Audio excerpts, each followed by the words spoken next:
Akhirnya ketika kita berlindung kepada iblis dan setan, akhirnya ketika kita berlindung kepada musuh-musuh manusia, maka kita selalu diajak dan diajak berpanas-panasan memikirkan dunia.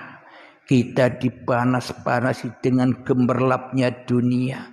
Kita dipanas-panasi dengan urusan-urusan dunia yang jauh dari urusan Tuhannya.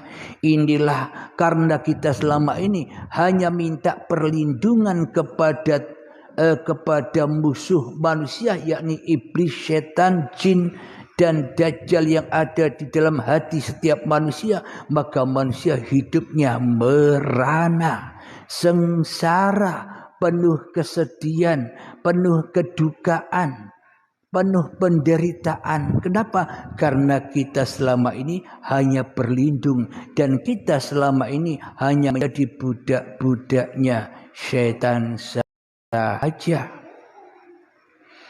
Lalu bagaimanakah caranya kita berlindung kepada Allah? Caranya kita berlindung kepada Allah, ya kita harus menyadari dulu kita ini siapa. Man arafa nafsahu, barang siapa tahu bahwa diri manusianya lah yang gaib. Barang siapa tahu bahwa diri manusianya sebenarnya tidak wujud. Barang siapa tahu bahwa sebenarnya manusia itu tidak punya hidup, maka faqad arafa rabbahu, maka nyatalah Tuhan bagi manusia itu. Kenapa? Karena yang ada hanyalah Tuhan itu sendiri. Inilah yang dimaksud, katakanlah aku berlindung kepada Tuhannya manusia. Kita lanjutkan. Malikin nas, raja manusia. Akan tetapi selama ini di dalam dada kita yang jadi rajanya kan bukan Tuhan. Tapi yang jadi raja selama ini di dalam dada kita kan hanya setan, iblis, dajjal, jin, dan manusia yang merasa dirinya yang paling wujud melebihi wujudnya Tuhan. Dirinya yang merasa lebih hidup daripada hidupnya Tuhan. Dirinya yang merasa lebih berkuasa daripada kuasanya Tuhan. Inilah yang menjadi rajanya manusia selama ini. Raja iblis.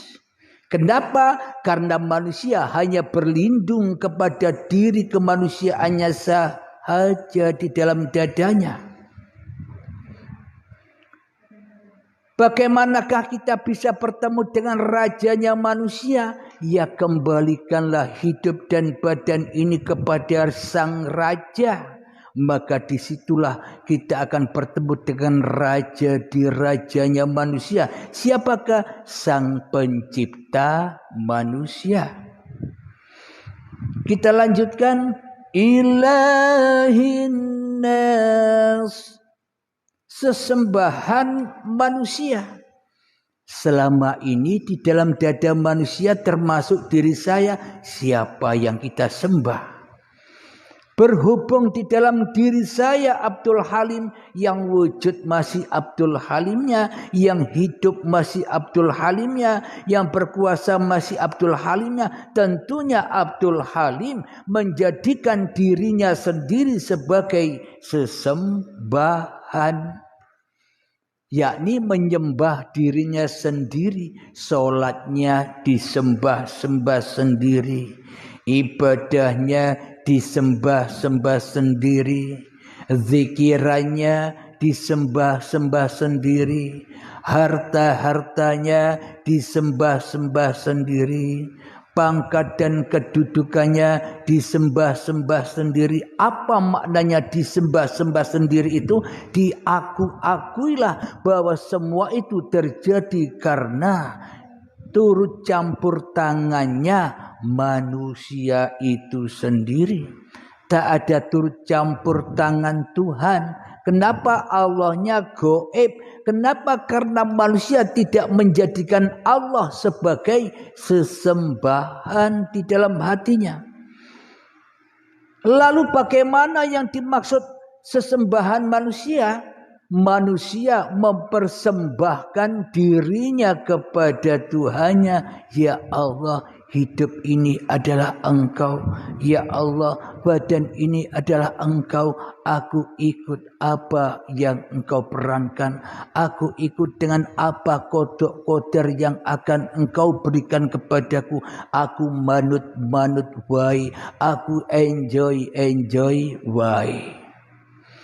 Itulah makna memahami sesembahan manusia, yakni Tuhan yang telah mengatur manusianya, Tuhan yang telah memelihara manusianya, Tuhan yang telah menjaga manusianya, Tuhan yang telah melindungi manusianya sejak dari tanah dulu sampai sekarang hingga sampai menjadi tanah lagi. Manusia selalu di dalam lindungan Allah Subhanahu wa taala. Jadi ketika manusianya sudah di dalam persembahannya kepada Tuhannya, inilah yang dimaksud sembahan manusia.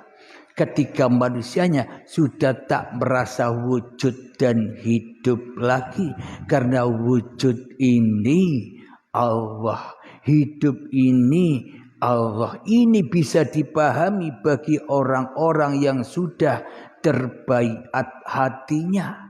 Bagi yang belum terbaiat hatinya, tak mau bila dikatakan dirinya gaib, tak mau bila dirinya dikatakan tidak wujud. Yang wujud hanya Allah, yang hidup hanya Allah, yang nyata hanya Allah. Tidak mau kita. Kenapa? Karena hati kita masih bersekutu dengan iblis dan setan. Tidak mau dikatakan bahwa diri kita adalah Adam. Tidak mau kita sujud kepada Adam. Maknanya tidak mau bila kita dikatakan tidak ada. Allah saja yang tidak ada. Aku ada, kata manusianya.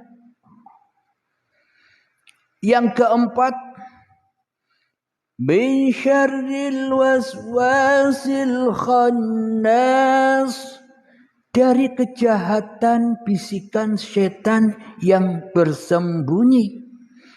Jadi manusia itu berlindung kepada Tuhannya, kepada rajanya manusia, kepada sembahan manusia. Dari apa? Dari kejahatan bisikan setan yang bersembunyi.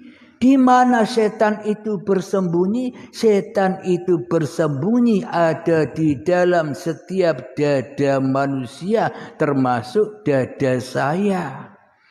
Ketika Abdul Halim ini merasa paling wujud daripada wujudullah, yaitulah tempat sembunyinya bisikan iblis dan setan yang selalu dan selalu menyeru untuk berbuat kejahatan.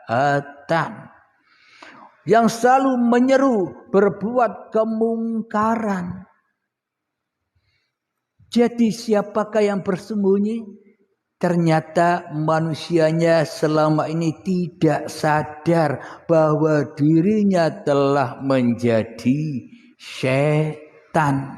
Manusianya tidak sadar karena sembunyi dari Allah, maka manusianya tidak menyadari bahwa manusianya selama ini selalu menjadi musuh-musuhnya Allah, menjadi sekutu-sekutu, orang yang mensekutukan Allah dengan diri manusianya, orang yang menyerupai Allah di dalam dada manusia. Kita selama ini menyerupai Allah, kita merasa menjadi pencipta apapun yang kita lakukan. Duduk seolah-olah kita yang menciptakan, bicara seolah-olah kita yang bisa bicara, melihat seolah-olah kita yang bisa melihat, mendengar seolah-olah kita yang bisa mendengar, sholat seolah-olah kita yang bisa melakukan sholat, ibadah seolah-olah kita yang bisa beribadah, bekerja seolah-olah kita yang bisa bekerja. Itulah yang dimaksud kita selama ini menyerupai Allah dengan segala ciptaan-ciptaan yang kita lakukan selama ini.